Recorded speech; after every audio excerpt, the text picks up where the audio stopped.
Still unable to find the right words, I gently embraced my granddaughter, Wendy.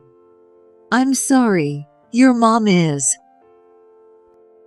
I told her in a trembling voice that your mom had gone a long way. It was a reality too harsh for a 10-year-old girl. No matter her reaction, I was prepared to support her. When Wendy learned what had happened to her mom, she suddenly smashed the photo frame in the living room. The acrylic frame contained a family picture of Wendy, my daughter, her husband, and me. There are 4 of us. It was only secured at the corners, so even a small effort from her was enough to shatter it. Silently, the photo alone fell to the floor. I couldn't understand her actions and raised my voice without thinking. "Stop it. That's a precious memory from our family trip, isn't it?" "But, Grandma, Mom told me to look at the back of this." Unperturbed, Wendy picked up the fallen photo. She was an innocent, smiling girl, but sometimes her words seemed surprisingly mature. Perhaps my daughter Emily's spirit appeared here and told Wendy to do this. "No," she said, "if something happened to her, to look at the back of this photo." Wendy handed me the photo with a bright smile. I looked at the picture, not knowing what it was about. "My name is Anne. Until recently, I was the president of a clothing brand. When I thought back to a few months ago during Saturday lunchtime at my usual diner, it was a chilly, rainy day in early spring. I'm thinking of retiring from the president. On my 67th birthday, Emily had strongly opposed it. I had always been there to advise her, and I was proud to be her understanding confidant. And I believed she was mine, so her reaction surprised me. Emily, a new era and trends are created by the new generation. But, Mom, you still. I want to leave my company in your hands. It will get even better that way, I assured her with a confident gaze. I knew she had the knack for spotting trends. All right, Mom, it's your cherished company. I'll make sure it grows even bigger. Her enthusiastic demeanor reminded me of my husband, who had passed away early. When the company was just starting, he was full of determination. "I will definitely make you happy." Then, right after Emily was born and I was savoring our happiness, he died in an accident. The loss came so suddenly I couldn't even feel sad, just blamed myself. But then, there was Emily. I had to protect and raise her, which spurred me on. Without Emily, I wouldn't have made it this far. Raising a daughter on my own while managing a business, I lived my life to the fullest. I was relieved I could get her through college. Her once dependable small back was now slightly taller and more reliable than mine. Now, Emily is dedicatedly pushing our company forward every day. She still consults me about anything uncertain or troubling her. Today, she called me for lunch to discuss her concerns about our relationship with a rival company. Mom, sorry to keep you waiting. Have you ordered yet? I'm just deciding now. As we both looked over the menu, we finished ordering through the touchscreen installed at the table. Then, Emily's expression sharpened as she switched to her business demeanor. So, you see, Nancy is. Nancy was Emily's classmate and the president of a rival company. They met in college and remained in touch even after graduating and getting married. I had met her several times, a person who appeared serene yet possessed a remarkable sense of creativity. Nancy has also started her own company, and she's a good rival, competing in performance with Emily. Lately, though, there's something off about Nancy. She's suddenly become distant. Don't you know why? Not really. I've even been blocked on social media, wondering what to do. While munching on her specialty fried chicken with plenty of tartar sauce. What do you think? She stuffed her mouth full as she spoke. We've had these kinds of conversations before. But neither Emily nor I expected that she would become bitter enemies with her childhood friend. It would be best if they could meet and talk, but that seems difficult. And there's a bit about David too. Emily added with a troubled look. David is her husband and also the vice president. Lately, he's been making a lot of mistakes at work, and I have to cover for him. Really? Totally. He forgets his documents at meetings with clients, shows up late to meetings with bed hair. The stories of David's blunders continued, and it was stressful for Emily. I'm grateful to you, Mom. You raised me while running the company, and I really respect that. But Emily continued, looking down. That's why I want to run your company properly, but I hate that he's messing it up. After finishing our meal, we stepped outside. Basking in the early summer sun, I smiled and said, "He's trying his best. Remember, failure is the stepping stone to success. It'll get better." Emily puffed her cheeks, seemingly unconvinced. About 2 weeks after our lunch, we had a family dinner. Our family has a tradition of dining together once a month on the third Saturday. I always looked forward to these dinners more than anything. Since my husband passed away, I had become distant from my relatives, and I didn't have many friends nearby. Having retired from the presidency, I hardly talked to people anymore, so these occasions were especially important. I left home eagerly, arriving at the venue 30 minutes early. The place was a slightly upscale Taiwanese restaurant, renowned as a hidden gem in reviews. Seeing my overly excited self, the staff couldn't help but chuckle. "Oh my God." I was guided to a table marked reserved, where I waited for Emily and her family. Glancing outside the window, I noticed someone briskly walking under the street trees. It was Nancy. I leaned forward impulsively, but could only follow Nancy with my eyes through the glass. Since hearing from Emily, I had been somewhat worried. Nothing could be inferred from Nancy's brisk walking, but I wondered what she thought about Emily. As fellow business owners, shouldn't they have things in common? I had few friends in similar positions, but I rarely had fallouts with them. Therefore, it was hard for me to empathize with Nancy's feelings or Emily's. While I was thinking, Emily's family arrived, looking surprised. Mom, you're quite early. I guess I got the time wrong. I laughed awkwardly and urged them to their seats. Emily, her husband David, and their daughter Wendy each took their seats. Wendy is turning 10 this year. Her innocent smile is striking, but sometimes she acts surprisingly mature. We opened the menu and each picked our favorite dishes and sides to order. Grandma, I don't have a single cavity. Wendy announced proudly, showing off her neatly aligned teeth with a smile. Really? That's because you've been brushing well, haven't you? Yes. I brush my teeth morning and night. Wendy boasted, puffing out her chest. It was endearing to watch her, and it warmed my heart. Dad has cavities though, 6 of them. She glanced at David and giggled. Hey, don't tease adults too much. David smiled along though.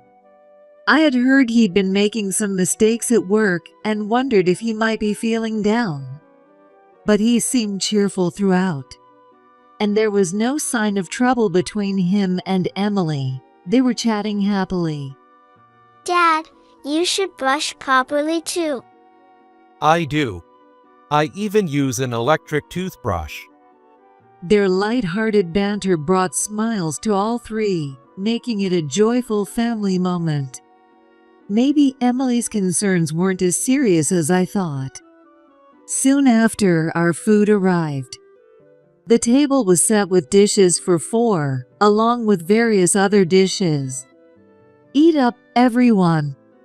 Mom, we can't possibly eat all this. It's fine. Right, Wendy, you're not picky.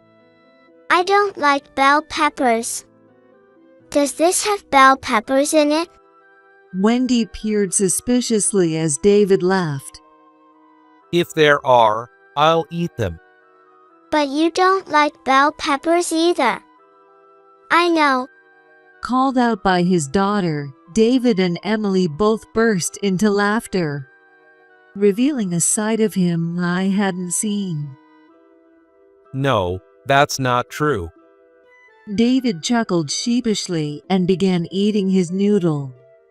Amid the cheerful atmosphere, I glanced around the restaurant. Perhaps because it was lunchtime, the place was bustling with customers. Staff were busy setting tables and guiding diners. In the kitchen, pans were sizzling as dish after dish was prepared. A hefty chef who seemed to be in charge shouted, "Table 7, Xiao Long Bao." A waitress swiftly carried the dish out, eager to serve it hot. It's a nice place. The food is delicious. I sipped some dim sum soup and commented, Yes, and the atmosphere is great.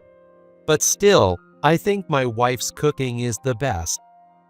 Stop it. What are you saying? Emily laughed, a bit embarrassed but clearly pleased. It was a heartwarming moment until Wendy spoke up. Liar.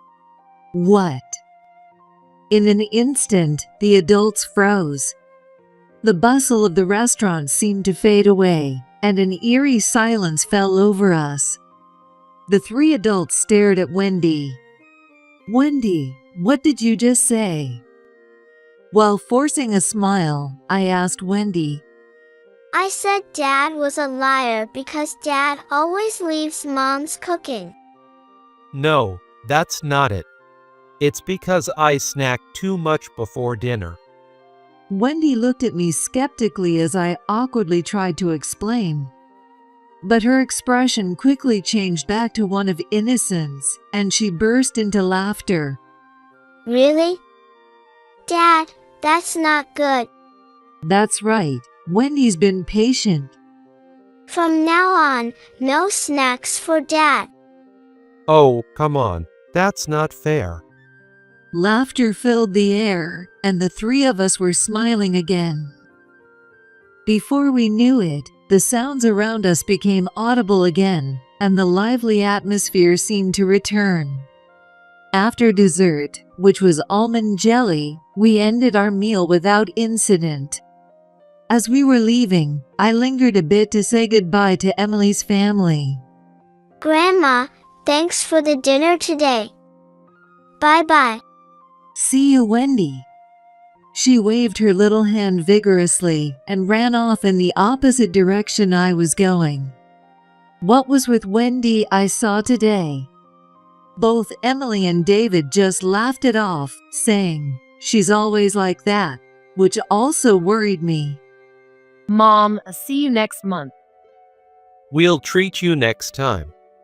With those words, the 2 disappeared into the crowd with Wendy. It was a fun and enjoyable meal as usual, and I felt the usual pang of sadness at parting.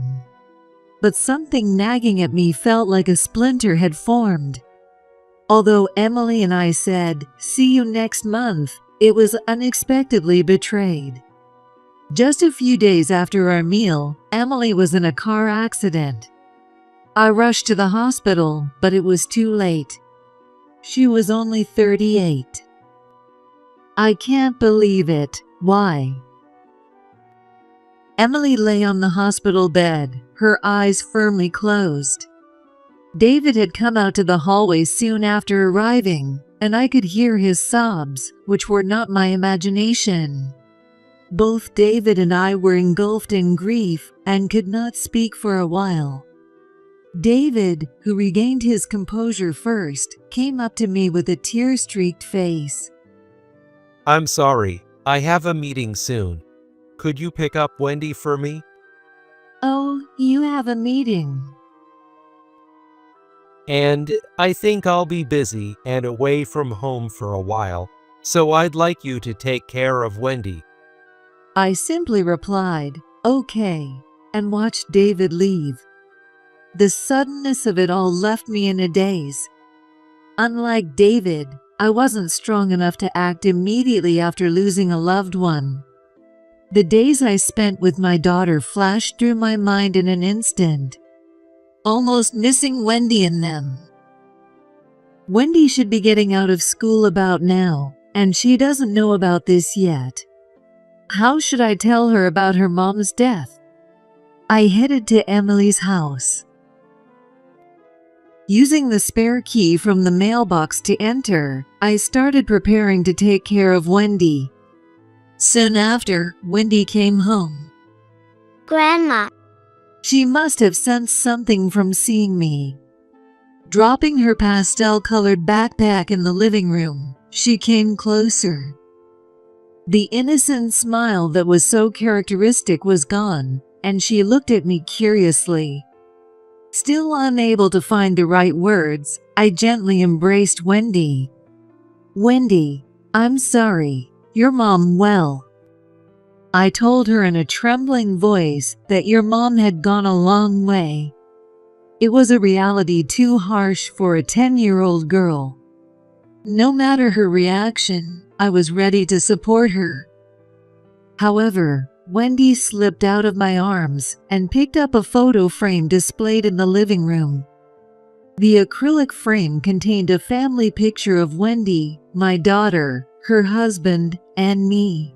There are 4 of us. Wendy? Just as I thought she was staring intently, suddenly Wendy broke the frame. The frame, held together only at the corners, easily came apart with a little force from her young hands. Just like that, the photo fell to the floor. Unable to understand her actions, I inadvertently raised my voice. Stop it. That's a precious memory of our family trip, isn't it? But, Grandma, Mom told me to look at the back of this. Wendy, undisturbed, picked up the fallen photo. Could it be that Emily's spirit appeared here and told Wendy to do this? No, she said if something happened to her, to look at the back of this photo. Wendy handed me the photo with a bright smile. I looked at it, puzzled, and turned it over. On the back, in Emily's handwriting, it read, "I am being targeted by my husband." The hurried writing seemed to convey an urgent message. Targeted by her husband, David. What did that mean? I had never heard such a thing from Emily. Could it be that only Wendy and Emily knew about this? Could this message be related to Emily's death? Could David have? He hadn't shown any signs, and he had been at the hospital with me, mourning Emily's death. My thoughts were swirling, becoming more confused. Then David returned, muttering to himself. Damn, I forgot my documents here. Seizing the opportunity, I confronted David. David, we need to talk. Come here, please. No, I have a meeting. David seemed to be avoiding the conversation. As if he was hiding something or knew something he didn't want to be known. I quickly blocked his path with the message on the back of the photo. What is this? David glanced at it and muttered, "Damn," under his breath before looking away. I pressed him further. "Answer me. This is Emily's handwriting." I don't know anything about it. My wife has just died, and you bring up this distasteful prank? Emily told Wendy to look at this if something happened to her. Why don't you know? Emily? David was clearly agitated, his eyes darting around as he began to sweat. No matter what I asked, David kept denying any knowledge.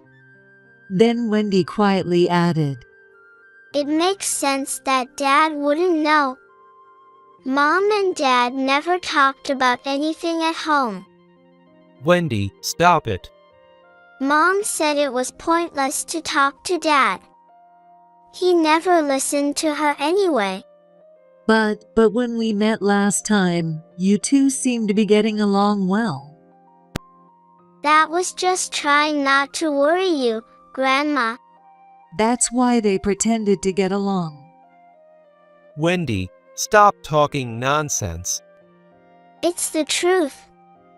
Dad's the liar. Who are you calling a liar? David, enraged, raised his fist. I thought he was going to hit Wendy, so I instinctively jumped on him. "Stop! Don't you dare touch Wendy!" Let go. He swung his raised fist down on my back. Ouch! Grandma, I fell to the floor with a dull thud. Wendy came over and looked into my face, her eyes brimming with tears. If things continued this way, both of us might end up being hit by David. He was mumbling something, his face red and his shoulders shaking. It's all her fault. Everything. I didn't know whom he was blaming. I managed to get up and urged Wendy to go outside. no. I'm not leaving without you, Grandma. Tears finally spilled from Wendy's eyes. She clung to me crying, while David continued to mutter to himself. Holding my aching back, I crawled toward the entrance. Noticing this, David shouted, "You're not getting away," as he picked up a pair of scissors and started to chase us. We were just a few steps from the door, but it wasn't enough. "Help!" I shouted as I shielded Wendy. That was when it happened. The door suddenly opened and someone burst in. No. With a mighty yell, Nancy appeared. Using her business bag as a shield, she charged at David and pushed him back.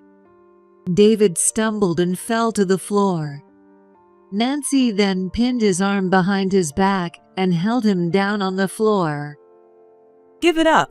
I've called the police. What have you done to them? Ouch. Who the hell are you? Taken aback by the unexpected arrival, both Wendy and I were shocked. "Nancy, why are you here?" Oh, and long time no see. Emily asked me to look after you too. Nancy explained that she had made a promise to Emily.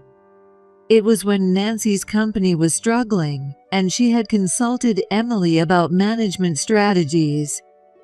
Following Emily's advice had gradually improved her business. In gratitude, Nancy had told Emily to call on her if she ever needed help. Well then, if something happens to me, please take care of Wendy and my mom. Although Nancy didn't fully understand at the time, she had always kept that promise in mind. I knew Emily had a way of foreseeing things. So I believed that something might happen eventually, though I hoped it wouldn't. Nancy chuckled wryly. That's why I started investigating what was going on around Emily. As the investigation by a private detective progressed, concerns about David began to arise. Initially, since he was Emily's husband, It wasn't unusual to think he might be involved in some related matters. But then, it became clear that there was something abnormally wrong. What do you mean? You must be aware that he had Emily cover for his mistakes at work. Of course, I knew that. But what does that have to do with this? David groaned in frustration and exclaimed, "It's all her fault." Emily was always helping me, meddling unnecessarily. It was annoying. Annoying? You felt that way? My self-esteem was damaged. I am the vice president, after all. Unbelievably, David harbored resentment towards Emily. And from that resentment, he had been planning to take over the company. Exposed, David started ranting nonsensically. Nancy firmly restrained him. David continued to rave. Today's car accident was a coincidence. I thought it was lucky. I saw it as a chance to take over the company. How can that be? You were crying in the hospital. I clearly heard David sobbing. Was that also his act? Acting? No, those were tears of joy.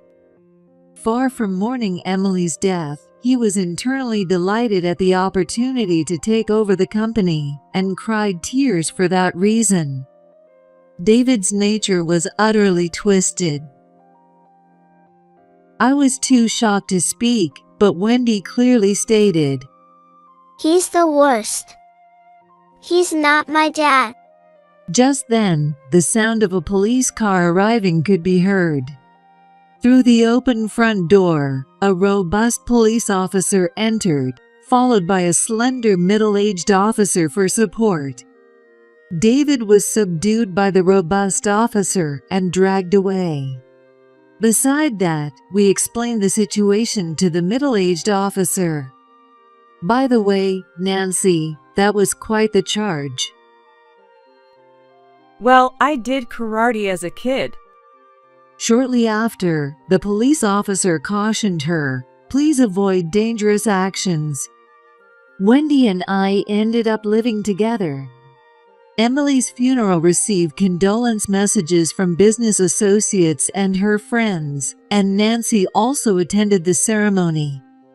I truly felt it was good that we could send off my daughter together. After the interrogation by the police, I saw David again a few days later, and he looked haggard. A large bruise had formed on my back where he had hit me. On Nancy's advice, I went to the hospital, got a medical report, and submitted it where necessary.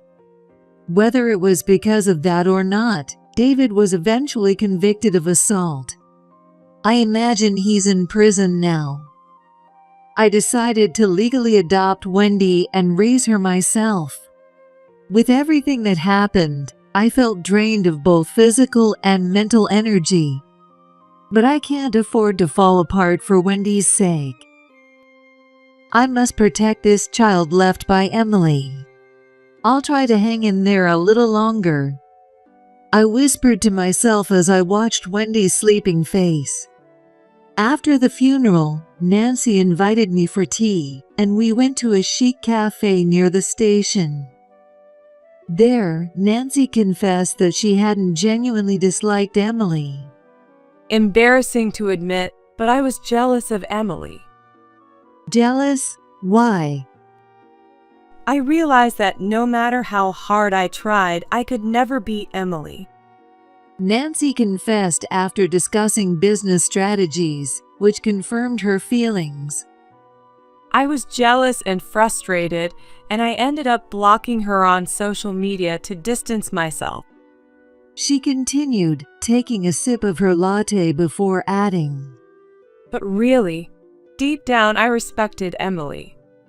Nancy said this with a hint of sadness. Perhaps somewhere in her heart, she regretted blocking Emily on social media. If I had known it would come to this, I honestly wish I had reconciled with her. For Nancy, Emily was a rival but also someone worthy of respect. "Nancy, thank you for being a friend to Emily," I said, to which Nancy smiled shyly. Then, the conversation shifted to what would happen with my company. With both the president and the vice president gone, rebuilding the company would be difficult. I was temporarily managing some parts, but I couldn't continue for long. I was considering transferring ownership and letting go of the company. Please let me do it. Nancy suddenly offered it, and I almost spit out my coffee in surprise. I hadn't expected Nancy to say that. But it's going to be tough. I fully understand the difficulties, but I want to protect the company that Emily and you cherished. Please let me. Nancy earnestly begged for it. I hesitated, but was moved by her enthusiasm and felt that I could entrust her with it. "All right, I'll proceed with that in the board meeting." Thank you so much. This marked the beginning of Nancy and I growing closer. In the months that followed, we often dined together, and I came to think of her like a daughter. Meanwhile, Wendy, though separated from her parents, didn't seem much bothered about her father. She had somewhat come to terms with her mother's death over these months. Honestly, I still couldn't believe Emily was gone, but I decided to live looking forward. Lately, Nancy also comes to visit, paying respects to Emily's portrait. Wendy and she have grown closer, and their outings together have increased. Today, we enjoyed a girls' day out at the diner where Emily and I used to have lunch. Nancy, guess what? I don't have a single cavity. Wendy proudly boasted. I couldn't help but hope for such peaceful days to continue.